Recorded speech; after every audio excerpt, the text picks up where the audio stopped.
வணக்கம் ஃப்ரெண்ட்ஸ், இந்த வீடியோ உங்களுக்கு பிடிச்சதுன்னா லைக் பண்ணுங்கள், ஷேர் பண்ணுங்கள். வனிதா ஸ்ரீஸ் கிச்சனுக்கு மறக்காமல் சப்ஸ்கிரைப் பண்ணுங்கள். நாம் இன்றைக்கி உடலுக்கு நல்ல சக்தியை கொடுக்கக்கூடிய ஒரு ஊட்டச்சத்து பானம் தான் பார்க்க போகிறோம். அது என்ன அப்படின்னு பார்த்தீங்கன்னா வாழைப்பழ ஸ்மூதி. இது ரொம்ப எளிமையான ஒரு பானம், அதே சமயத்தில் ரொம்பவே உடலுக்கு ஒரு ஆரோக்கியத்தை கொடுக்குற ஒரு பானம்.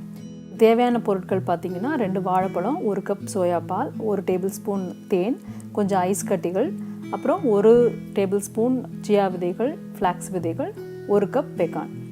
இப்போ நம்ம இது ஒவ்வொன்றா நம்ம ஒரு மிக்ஸி ஜாரில் இதை போட போகிறோம்.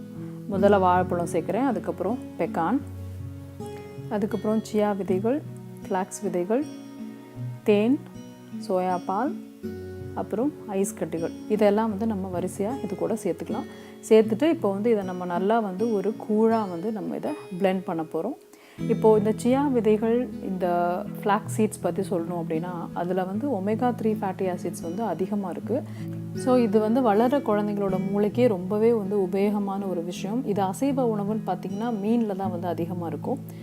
அதே மாதிரி இந்த பெக்கான் அப்படின்னு சொல்லக்கூடியது என்னன்னு பார்த்தீங்கன்னா இந்த முந்திரி பருப்பு, பாதாம் பருப்பு, பிஸ்தா, இந்த மாதிரி ஒரு கொட்டை வகையை சேர்ந்தது. ஆனால் கொழுப்பு ரொம்ப கம்மி, உடலுக்கு நிறைய சத்துக்களை கொடுக்கக்கூடியது. அதே மாதிரி நான் இதில் சாதாரண பால் பதிலாக சோயா பாலையே சேர்த்துருக்கேன். அப்படின்னா இந்த டயட் பண்ணுறவங்க, எக்ஸசைஸ் பண்ணுறவங்களுக்கு இது கூடுதல் புரதச்சத்தையும் சத்துக்களையும் நமக்கு கொடுக்கும். அதே மாதிரி கொலஸ்ட்ரால் லெவலும் இதில் ரொம்ப கம்மி.